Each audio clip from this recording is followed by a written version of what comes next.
Bismillah, Assalamualaikum warahmatullahi wabarakatuh.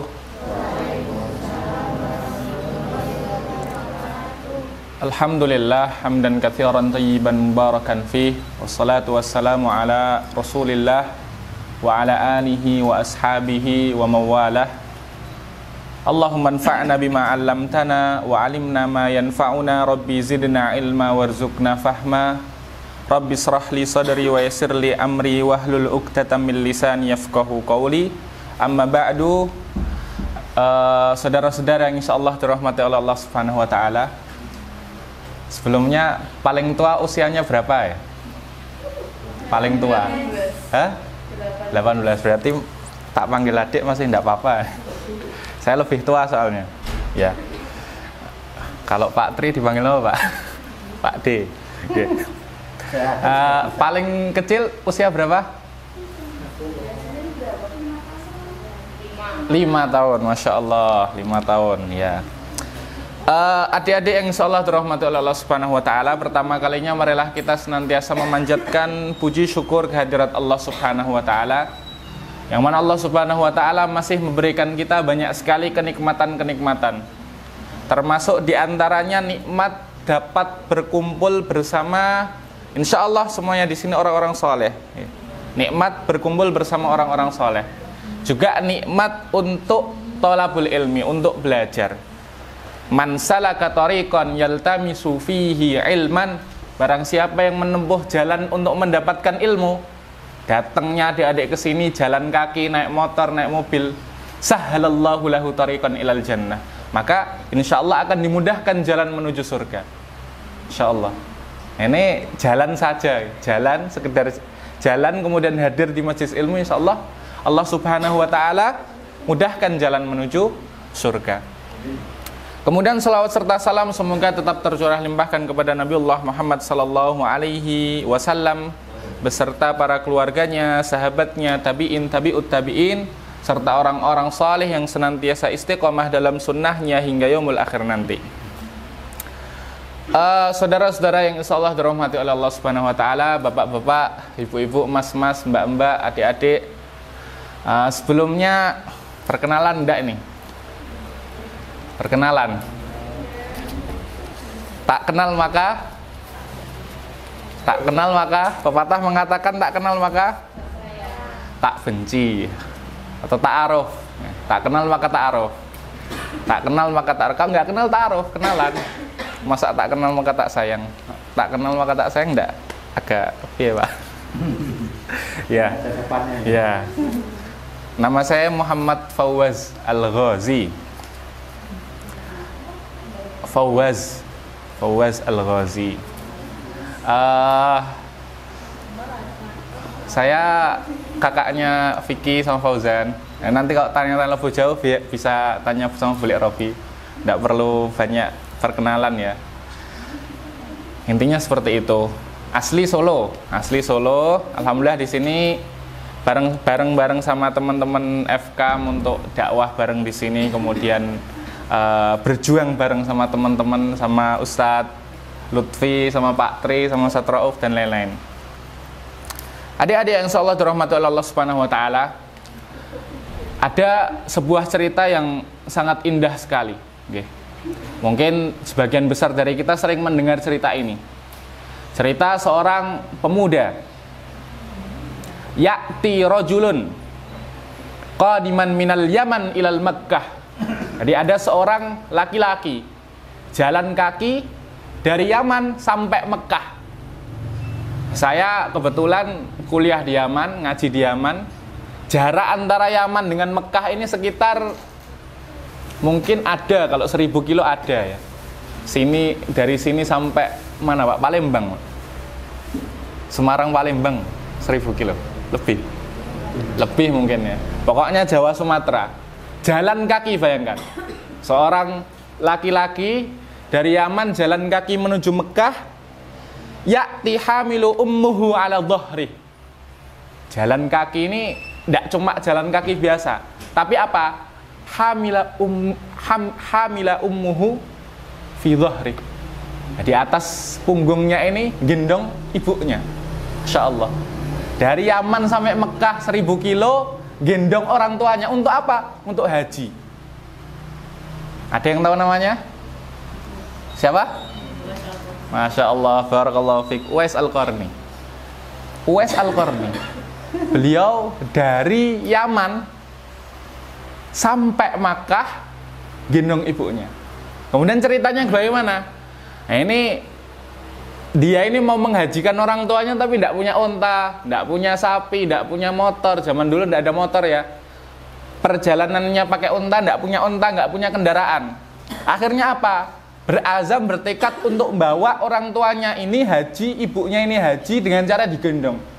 Jadi setiap pagi selama berbulan-bulan itu, pertama dia bawa kambing naik ke gunung. Digendong kambing itu buat latihan, naik ke gunung turun lagi, naik ke gunung turun lagi. Setiap hari seperti itu. Dan setiap bertambahnya hari, kambingnya ini bertambah besar. Ya toh? Dari usia mungkin 3 bulan sampai usia 1 tahun, otomatis kambingnya semakin besar, semakin gemuk. Nah, setiap hari seperti itu. Tambah berat kambingnya, tambah berat kambingnya. Dan ketika sudah siap untuk gendong kambing yang besar ini, dan dia merasa siap untuk gendong ibunya, maka kemudian dari Yaman menuju Mekah, Uwais Al-Qarni ini gendong ibunya. Haji gendong ibunya. Ini bukan suatu perkara yang remeh. Bayangkan, antum-antuna sekalian, tidak usah gendong ibu lah, gendong adik yang beratnya mungkin 8 kilo, 10 kilo. Tak tantang 2 kilo saja, 2 kilometer. Atau naik dari bawah ke atas. Kalau bisa, ya Masya Allah lah, hebat sekali. Ini anak kecil, ini baru anak kecil yang kita gendong. Bayangkan seorang ibu digendong dari Makkah, dari Yaman sampai Makkah. Padahal Yaman ini, saya hidup di Yaman, panasnya lebih panas dari Semarang. Lebih panas, sangat panas daripada Semarang. Padang pasir tandus, gunung-gunung batu, tidak ada tumbuh-tumbuhan hijau, tidak ada. Tidak ada. Air susah, listrik sering mati, apalagi. Pokoknya sampai virus corona tidak berani hidup di Yaman. Karena apa? Saking beratnya hidup di Yaman. Virus saja nggak berani untuk hidup di Yaman. Apalagi manusia. Nah, maka kalau nggak bisa kita bayangkan seorang Uwais Al-Qarni dari Yaman dengan terik panasnya seperti itu, melewati padang pasir, melewati gunung batu, kemudian sampai kepada Mekah, menggendong ibunya. Kemudian adik-adik sekalian, setelah selesai dari haji, gendong ibunya dari Yaman ke Mekah, kemudian tawaf, kemudian haji ini sudah diselesaikan.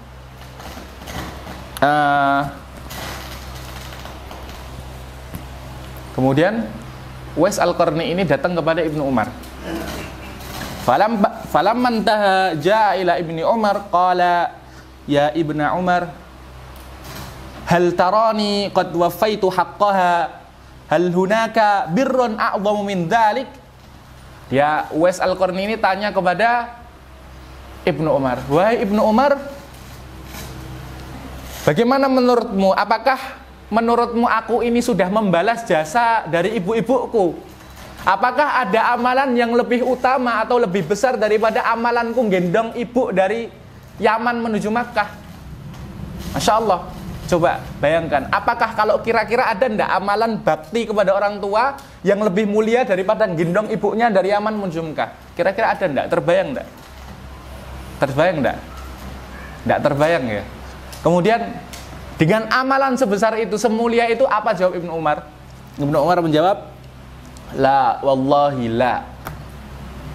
Wallahi la. Wala min zafratin min zafaratiha. Wala min talqatin min talaqatiha. Wallahi law bakiyal insan tula hayatihi barran li ummihi ma qaddama li ummihi zafratan min zafaratiha. Wallahi la. Ndak, walaupun kamu ini sudah gendong ibumu dari Yaman menuju Mekah, ndak bisa membalas setetes keringat daripada ibumu. Tidak bisa membalas satu hembusan nafas yang dihembuskan ibumu tatkala melahirkan.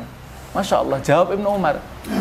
Padahal bagaimana mulianya seorang Uwais Al-Qarni dari Yaman menuju Mekah. Nggak bisa bayangkan kita nggak bisa bayangkan. Tetapi dijawab sama Ibnu Umar, itu kurang, nggak cukup.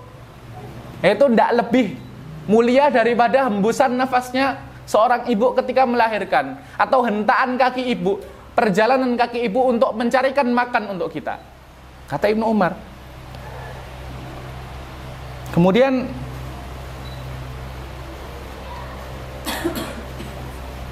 maka perlu kita ketahui bahwasannya memang jasa pengorbanan seorang ibu itu tidak terbalaskan.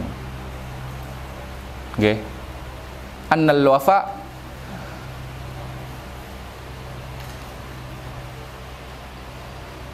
hadza huwal wafa'u la yastati'una rajulun fil kauni ayyaruddahu liwalidatihi. Jadi sesuatu atau kebaikan yang dilakukan seorang laki-laki, seorang perempuan, seorang anak kepada orang tuanya tidak akan pernah bisa menyamai dengan jasa yang dilakukan oleh orang tuanya. Mulai dari melahirkannya, kemudian mulai dari hamil, hamil dari gendong bayi, hamil itu rasanya 4 kilo, 3 kilo, 2 kilo sampai 4 kilo di perut selama 9 bulan 10 hari, tidak pernah bisa ditaruh, tidak mungkin kan mau naruh perut, tidak bisa ya. Nah, kemudian setelah melahirkan, adik-adik semua ini ketika lahir nangis, kemudian setiap hari nangis, setiap hari nyusahin orang tua, maksudnya karena nangisnya, kemudian iya, saya juga sama, nyusahin orang tua karena apa? Karena selalu nangis gitu. Sampai orang tua kita tidak bisa istirahat, sampai orang tua kita tidak bisa tidur. Itu karena apa? Karena untuk menjaga kita, karena kasih sayangnya mereka terhadap kita. Tetapi kebaikan, sebesar apapun kebaikan yang kita lakukan terhadapnya, dikasih rumah, dihajikan, atau dibelikan sesuatu yang sangat mahal, tidak akan bisa untuk membalas jasa-jasa kedua orang tua kita. Maka ini yang perlu kita pahami bersama.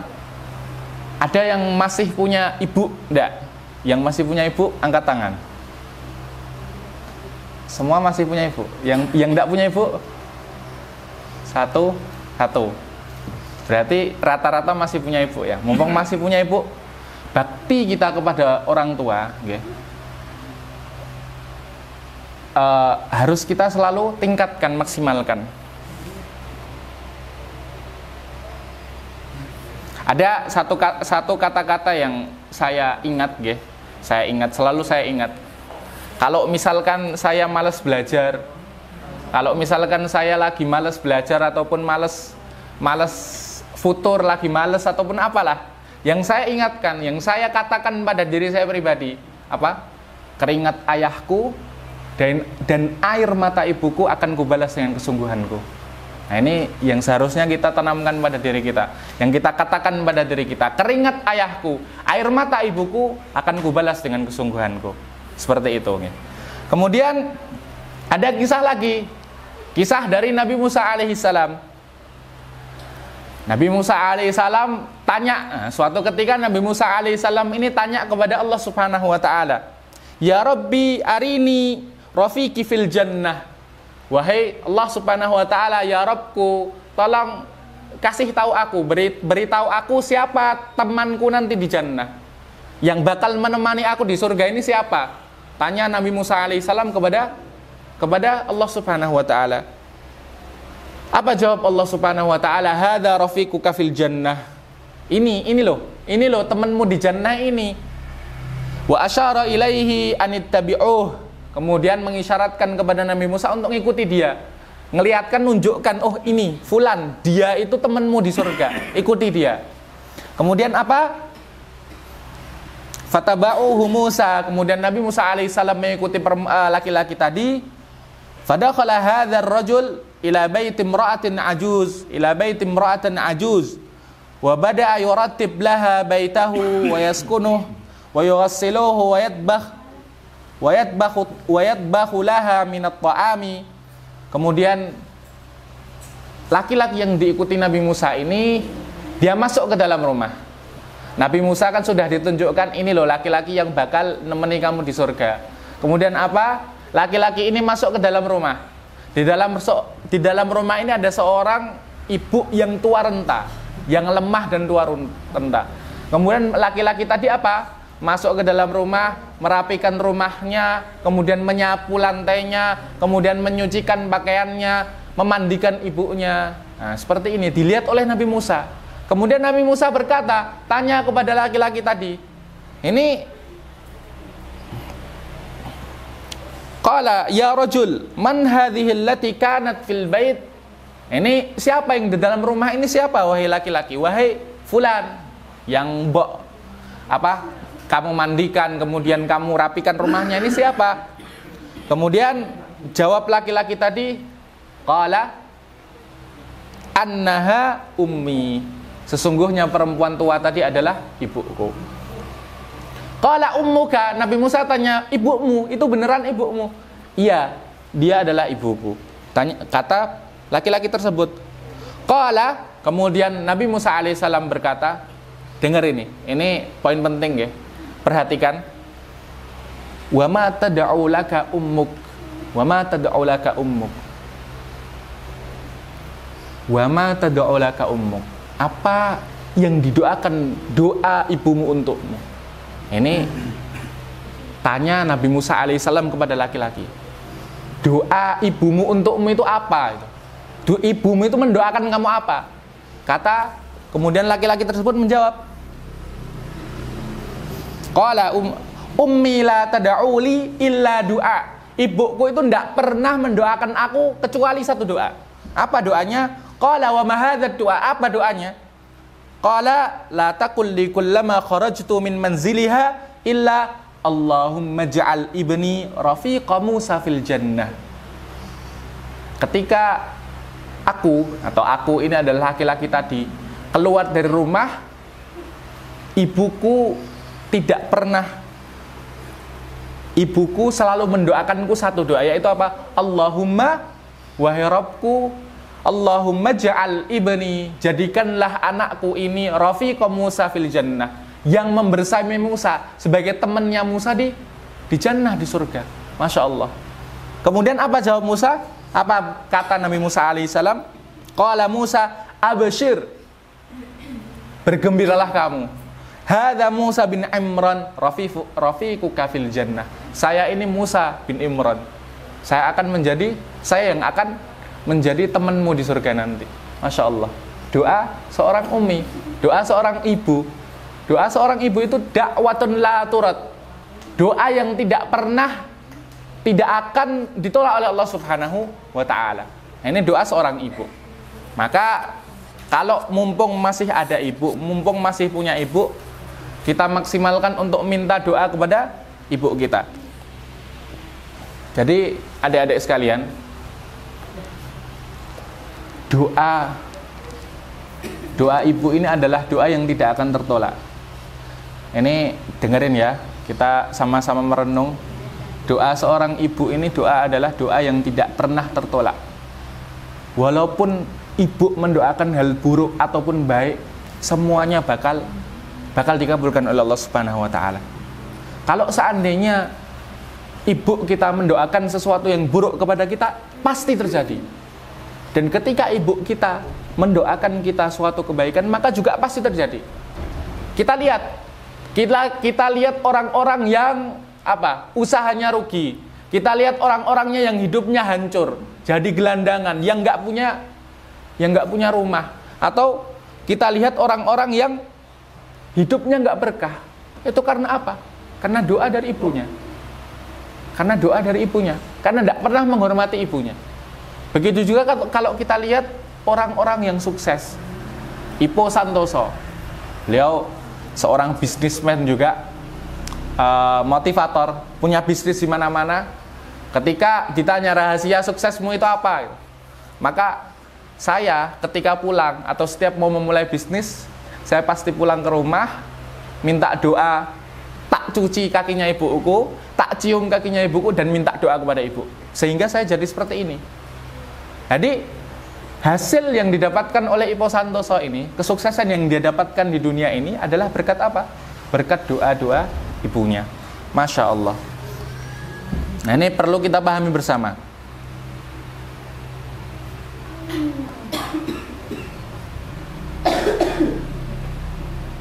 Kemudian adik-adik sekalian, juga ada hadis dari Rasulullah sallallahu alaihi wasallam ketika ada seorang laki-laki, seorang sahabat yang datang kepada Rasulullah sallallahu alaihi wasallam berkata, "Man ahaqqun nasi li husni bi husni sahabati?"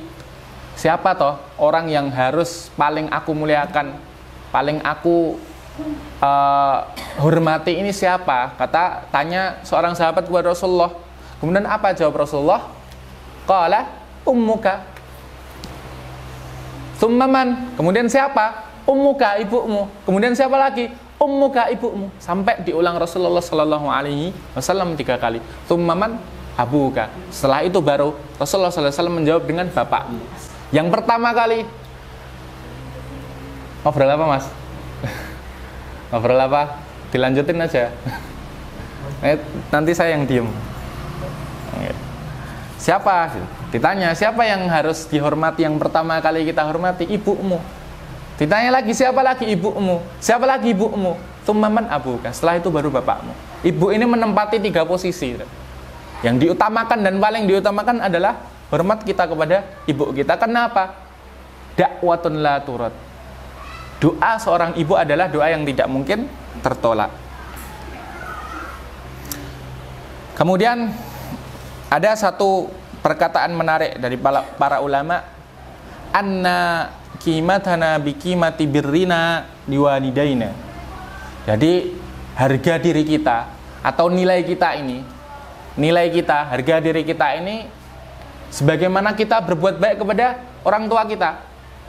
Kalau kita berbuat baik, kita hormat kepada orang tua kita, insya Allah harga diri kita akan menjadi orang yang mulia. Tetapi kalau kita berbuat buruk, durhaka kepada orang tua, kemudian berkata, meninggikan suara kepada orang tua, sering bentak-bentak orang tua, ya tidak akan kita jadi orang yang mulia, tidak akan kita jadi orang yang mulia. Bahkan kita akan dihinakan oleh Allah Subhanahu wa Ta'ala.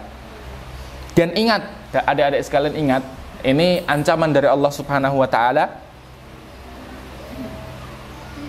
Wallahi law hafadhal insanul Qur'an la yanfa'uhu hifdhuhu lil Qur'ani wa huwa aqun li ummihi. Wallahi, walaupun adik-adik sekalian hafal Quran. Bagaimana kita tahu mulianya seorang yang hafal Quran ya? Adik-adik ini kalaupun hafal Quran 30 juz, itu tidak akan bermanfaat ketika durhaka kepada orang tua. Tidak akan bermanfaat. Hafalan Quran adik-adik tidak akan bermanfaat kalau adik-adik durhaka kepada orang tua. Kalau adik-adik meninggikan suara kepada orang tua. Nah, ini hafalan Quran kita tidak bermanfaat. Nah, ketika kita melakukan sesuatu seperti itu. Kemudian ada juga hadis dari Rasulullah sallallahu alaihi wasallam, annan nabiyya sa'adal mimbar yauman wa qala amin amin amin.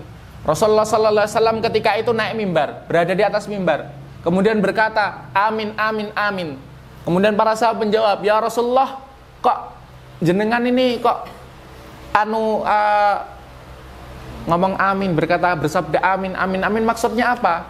Kok tiba-tiba ngomong amin amin amin sampai 3 kali, ini maksudnya apa? Kemudian jawab Rasulullah sallallahu alaihi wasallam, apa jawabnya?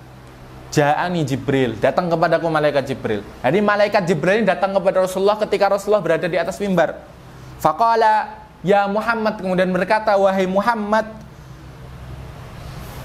raghibaan fi abdi man adraka abawaihi kilahuma au ihdahuma indal kibari falam yadkhul bihimal jannah. Jadi celakalah seorang hamba, sungguh celaka seorang hamba ketika dia mendapati orang tuanya, dia sudah besar, sudah balik. Insya Allah yang di sini kebanyakan sudah balik, sudah 12 tahun ke atas, sudah 15 tahun ke atas. Kemudian mendapati orang tuanya masih hidup, tapi dengan hidupnya orang tua ini tidak membuat kita memasuki jannah jannah Allah Subhanahu wa Ta'ala, maka celaka. Kalau orang tua masih hidup kok tidak menjadikan orang tua ini surga kita, maka sungguh celaka, rugi. Karena al-jannatu tahta apa? Akdam ummahat, akdamil ummahat. Jadi surga itu terletak di bawah telapak kaki ibu. Kemudian adik-adik sekalian, kita lihat hadisnya tadi, kita lihat ya. Siapa yang berdoa? Yang berdoa tadi siapa? Siapa? Yang berdoa. Yang berdoa, celakalah orang yang mendapati orang tuanya masih hidup tetapi tidak bisa masuk surga. Ini siapa yang ngomong? Malaikat Jibril. Malaikat Jibril, ya kan? Kemudian yang ngomong amin siapa? Yang bilang amin? Rasulullah. Kira-kira doanya Nabi, doanya Malaikat Jibril dikabulkan Allah enggak? Mustajab enggak? Pasti terkabul enggak? Pasti terkabul. Kemudian doanya Rasulullah SAW pasti terkabul enggak? Sedangkan siapa yang mendoakan? Malaikat Jibril. Kemudian siapa yang mengaminkan? Rasulullah.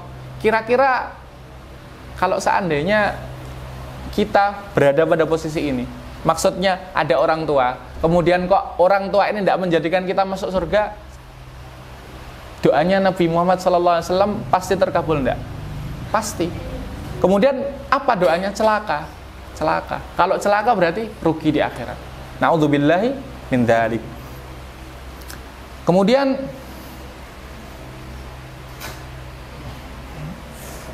adik-adik sekalian yang insyaallah dirahmati oleh Allah Subhanahu wa taala,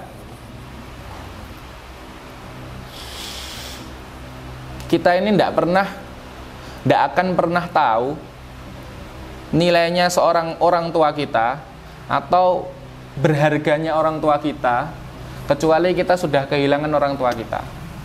Tanya kepada teman-teman yang sudah tidak punya ibu, kira-kira rasanya bagaimana? Atau adik-adik sekalian tanya orang yang sudah tidak punya ibu, walaupun sudah tua, yang usianya 70 tahun, 60 tahun, coba tanya. Saya pastikan ketika ditanya, kamu pengen apa?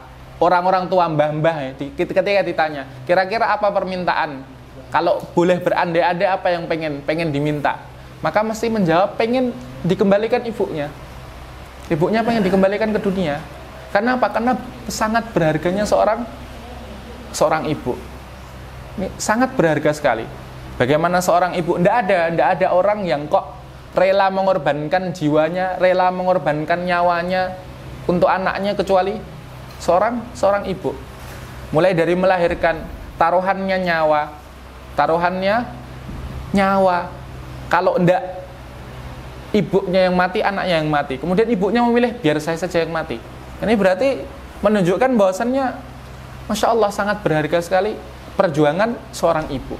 Maka sampai dikatakan oleh Ibnu Umar tadi, walaupun Uwais Al-Qarni ini sudah gendong ibunya dari Yaman sampai Mekah, tapi tidak bisa membalas satu pun tetes air mata dari ibunya ketika melahirkannya. Satu tetes darah dari ibunya ketika melahirkannya. Masya Allah. Memang sangat berharga seorang ibu.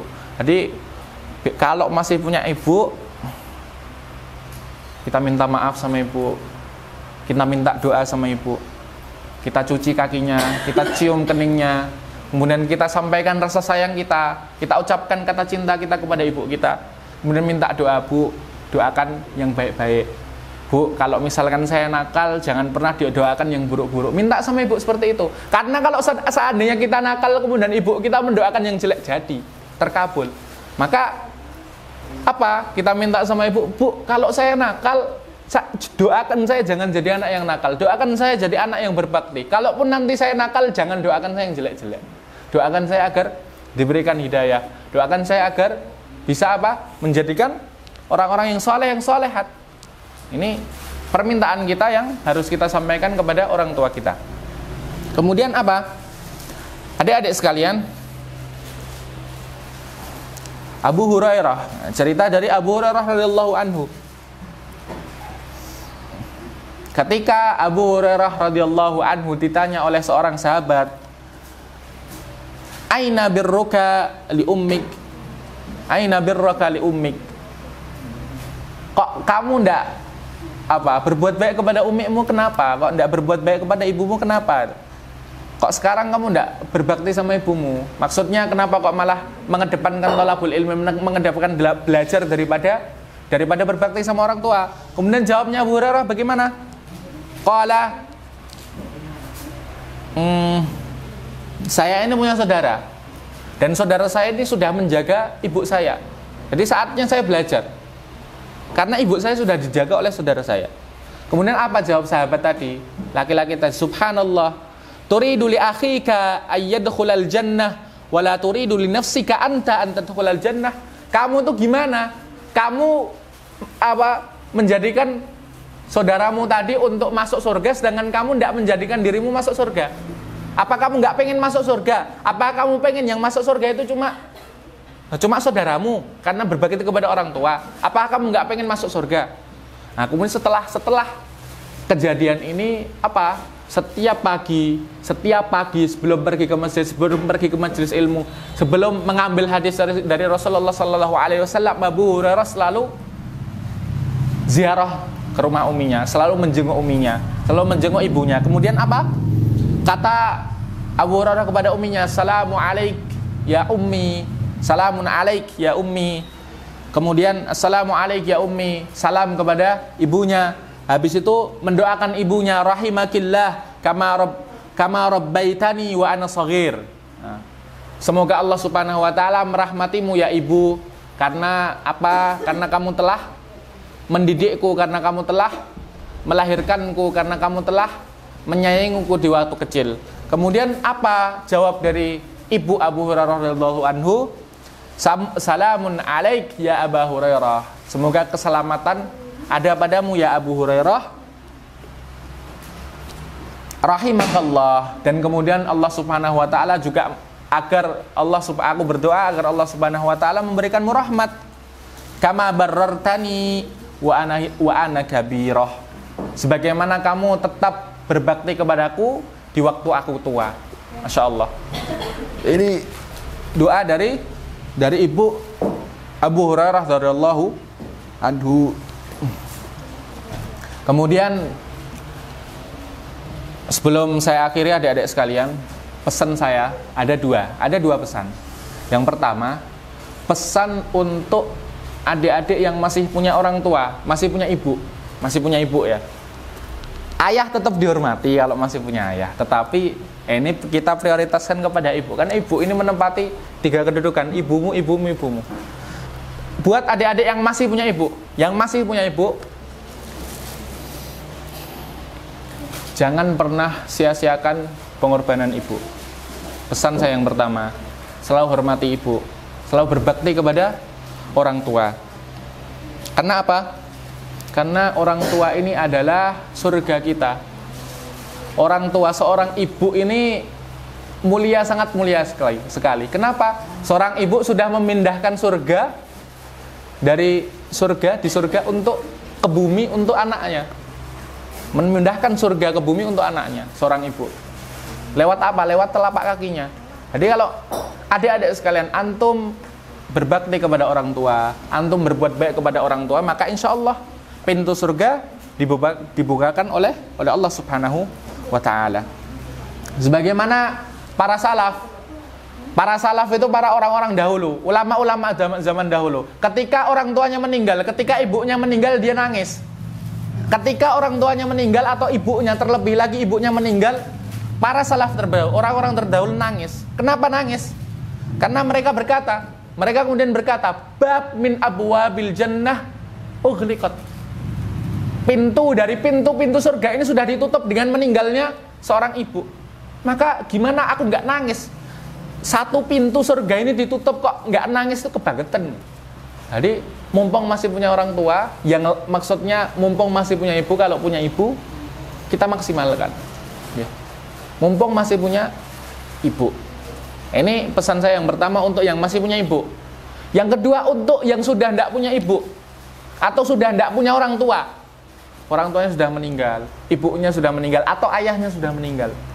Ini saatnya bagi kalian untuk berbakti. Okay. Bakti kalian untuk mereka belum habis. Walaupun ibu ayah sudah meninggal, bakti kalian untuk mereka belum habis. Bal a'dhamul bir fid dunya wal birru ila abaina ummahatina ba'da rihalihim minad dunya. Sungguh birrul walidain atau berbakti kepada orang tua yang paling baik, yang paling utama itu justru setelah orang tua meninggal. Justru setelah orang tua meninggal. Kalau orang tua masih hidup, pintu surga kalian masih ada. Tetapi kalau orang tua kalian sudah meninggal, maka apa? Maka ini justru kesempatan kalian untuk berbakti kepada orang tua ini semakin besar. Kenapa? Karena Allah Subhanahu wa taala berkata, qala Allah, kaifa u'adzibu 'abdi tahtal ardh wa waladuhu yad'u lahu fawqal ardh. Bagaimana mungkin aku ini mengazab atau memberikan siksa hambaku yang sudah dikubur? Maksudnya orang tua yang meninggal itu, bagaimana mungkin Allah Subhanahu wa taala menyiksa orang tua yang sudah meninggal padahal anaknya itu berdoa di atas bumi? Tidak mungkin. Maka Rasulullah, Allah Subhanahu wa taala tidak mengazab, tidak menyiksa orang tua yang sudah meninggal dikarenakan apa? Dikarenakan doa seorang anak. Jadi kalau adik-adik sekalian yang orang tuanya sudah meninggal kemudian ngaku sayang sama ibunya, ngaku sayang sama bapaknya, maka apa yang dilakukan? Doakan orang tua. Kemudian nanti di akhirat nanti orang tua kita, bapak kita, ibu kita mendapatkan tempat yang tinggi, tempat yang mulia di sisi Allah Subhanahu wa taala, mendapatkan surga di sisi Allah Subhanahu wa taala. Kemudian orang tua kita tanya kepada Allah Subhanahu wa taala, "Ya Allah, saya ini amalannya sedikit. Saya ini dosanya banyak, amalannya sedikit. Apa yang menjadikan saya dapat kemuliaan seperti ini?" Tanya orang tua kita nanti. Kemudian apa jawab Allah Subhanahu wa taala?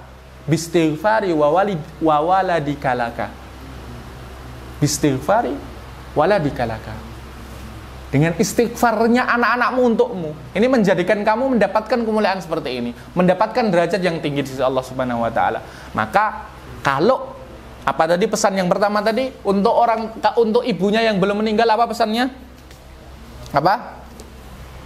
Jangan pernah sakiti orang tua. Tetap berbakti kepada orang tua. Cuci kakinya, cium keningnya, minta doa kepada orang tua. Karena apa? Karena orang tua yang masih hidup ini adalah pintu surga kita. Kemudian untuk teman-teman adik-adik yang orang tuanya atau ibunya sudah tidak ada, ini kesempatan kita untuk berbakti kepada orang tua belum habis. Caranya bagaimana? Mendoakan orang tua. Kemudian istighfar, minta ampun, memintakan ampun kepada Allah Subhanahu wa taala, memintakan ampun atas dosa-dosa orang tua. Insya Allah dengan doanya adik-adik sekalian apa? Menjadikan orang tua kita tidak disiksa oleh Allah Subhanahu wa taala, dibebaskan dari siksa kubur. Kemudian diberikan tempat yang tinggi, kemuliaan di sisi Allah Subhanahu wa taala. Nas'alullah jalla wa ala ay yaj'ala ummahatuna wa aba'ana inna sab'ina alaf alladzina yadkhuluna al-jannah bighairi hisab. Kita berdoa kepada Allah Subhanahu wa taala agar apa? Agar Allah Subhanahu wa taala menjadikan orang tua kita ini termasuk orang dari 70.000 orang yang masuk surga tanpa hisab. Adik-adik sekalian, itu sedikit yang dapat saya sampaikan. Kurang lebihnya mohon maaf. Tetap semangat, tetap doakan orang tua, jangan pernah lupa. Jangan pernah sakiti hati orang tua kalau masih memang ibunya masih ada atau bapaknya masih ada. Kemudian jangan pernah lupa doakan orang tua kita di setiap sholat kita. Setiap sholat kita, setiap mau berbuka puasa, setiap sahur kita, jangan pernah kita lupa untuk mendoakan orang tua kita. Karena itu adalah apa? Adalah bentuk kita untuk berbakti kepada orang tua kita. Aqulu qouli hadza wa astaghfirullah li wa lakum. Wassalamualaikum warahmatullahi wabarakatuh.